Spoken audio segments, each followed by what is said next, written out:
എടോ കൊടനിലത്ത് പത്മനാഭ, വാക്കിന് വിലയില്ലാത്ത നട്ടലില്ലാത്ത നീ ഞങ്ങളോട് കാണിച്ചത് ചതിയാണ്, കൊടുഞ്ചത്.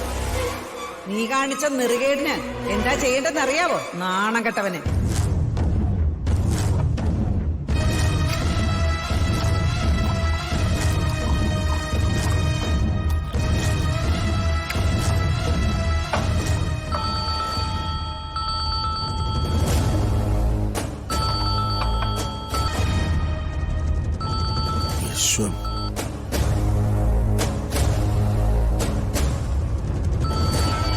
ഇവനെന്തിനാ വിളിക്കുന്നു? പറയാനുള്ളത് പറഞ്ഞു തീർന്നില്ലേ? ഇനി ഇവനോട് എന്ത് പറയാനാ?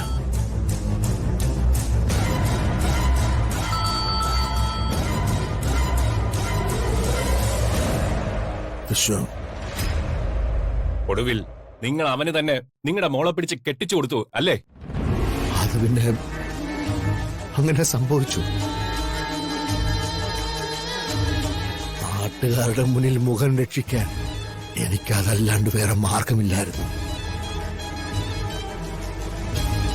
പക്ഷേ അതോടെ എല്ലാം തീർന്നു. ഇനി പാർവതി എന്നൊരു മോള് പടനിലത്ത് പത്മനാഭനില്ല. നാളെ അവൾക്ക് വേണ്ടി ഞാനിവിടെ ഇരിക്കപ്പിണ്ടം വെക്കാൻ പോവുക. അവള് ചത്തു, ശവദാഹവും കഴിഞ്ഞു. നിങ്ങൾ ഇരിക്കപ്പിണ്ടം വയ്ക്കുകയോ 16 അടിയന്തരം നടത്തുകയോ ചെയ്തോ, അതൊക്കെ നിങ്ങളുടെ വിഷയം. തകർന്നത് എന്റെ അനിയന്റെ ജീവിതമാണ്. അവിടുന്ന് തിരികെ വന്നുടൻ അവൻ മുറിക്കകത്ത് കയറി വാതിലടച്ചതാ. ഇതുവരെ അവൻ തുറന്നിട്ടില്ല. ഞങ്ങൾ പലവട്ടം വിളിച്ചു നോക്കി, ആവുന്നത്ര പറഞ്ഞു നോക്കി. അവൻ വാതില് തുറക്കുന്നില്ല. ആകെ ഭ്രാന്ത് പിടിച്ച അവസ്ഥയല്ല അവനിപ്പോ. ഞാൻ അവനെ വിളിക്കണോ?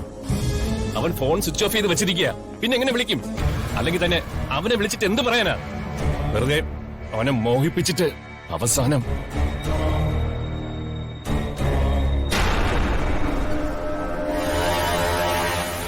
ഞങ്ങളോട് ഈ ചതി വേണ്ടായിരുന്നു സാറേ.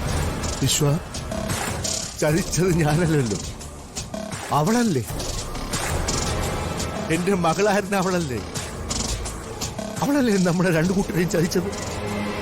മോളുടെ മനസ്സിൽ മറ്റൊരുത്തനുള്ള വിവരം നിങ്ങൾ കാലക്കൂട്ടി അറിയണമായിരുന്നു. ശരിയാണ്, അതെന്റെ തെറ്റ് തന്നെയാണ്. എന്റെ ഏറ്റവും വലിയ പരാജയം. നിങ്ങൾക്കിതൊക്കെ പറയാം, പക്ഷേ ഞങ്ങൾക്കുണ്ടായ അപമാനം എങ്ങനെ മാറും? ഏത് കാലത്ത് മാറും? ഇന്ദ്രനെ എങ്ങനെ ജീവിതത്തിലേക്ക് തിരികെ കൊണ്ടുവരും?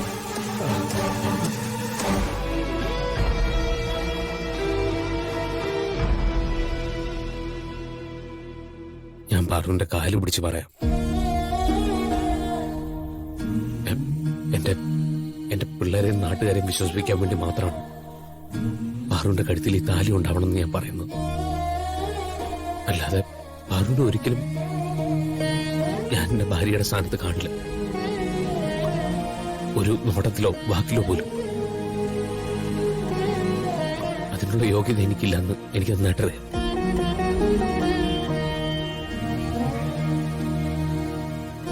പാറു ഈ വീട്ടിൽ ഞങ്ങൾക്കിടയിൽ ജീവിക്കുന്നു എന്നേ ഉള്ളൂ. പാറു ഡോക്ടറുടെ മാത്രം ഭാര്യയായ മതി. ശരി, സാഹചര്യം കൊണ്ടാണ് താലി കിട്ടിയതെന്ന് നിങ്ങൾ പറഞ്ഞത് ഞാൻ വിശ്വസിക്കാം. പക്ഷേ ഈ താലി അതൊരിക്കലും വെറുതെ കഴുത്തിലിട്ട് നടക്കാൻ എനിക്ക് പറ്റില്ല.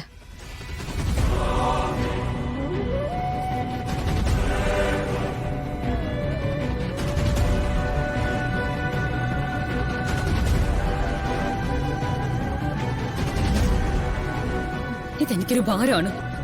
എത്രയും പെട്ടെന്ന് ഇതെനിക്ക് ഊരി മാറ്റണം.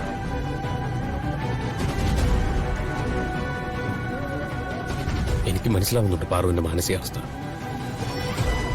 പാറു ഡോക്ടർ ഈ നിമിഷം ഇവിടെ വന്നു കഴിഞ്ഞാലും പാറുവിന് ഈ താലി അഴിച്ചു കളഞ്ഞിട്ട് ഡോക്ടറോടൊപ്പം പോവാം. അതിനുശേഷം ഇവിടെ എന്ത് സംഭവിച്ചാലും അതൊക്കെ എന്റെ വിധിയാണെന്ന് കരുതി ഞാൻ സമ്മാനിച്ചോളാം. എന്റെ പിള്ളേരെ ഞാൻ സമ്മാനിപ്പിച്ചോളാം.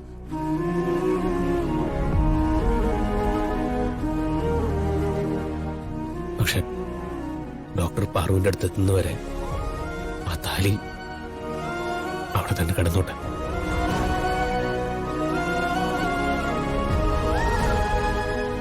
കതിർ മണ്ഡപത്തിൽ സംഭവിച്ചൊക്കെ ഒരു ദുസ്വപ്നമായിട്ട് കൂട്ടിയാൽ മതി.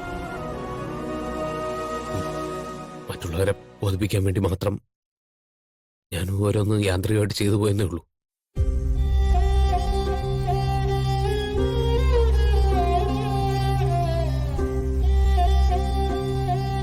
താലി കെട്ടി, ഹാരം ഇട്ടു, നെറുകിൽ കുങ്കുമം തൊട്ടു.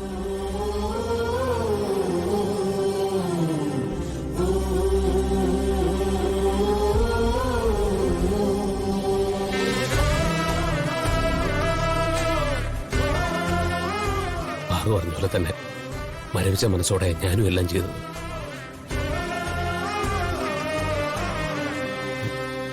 നടന്നേക്കെ ഒരു ദുസ്വപ്നമായിട്ട് ഞാനും കണ്ടോളാം.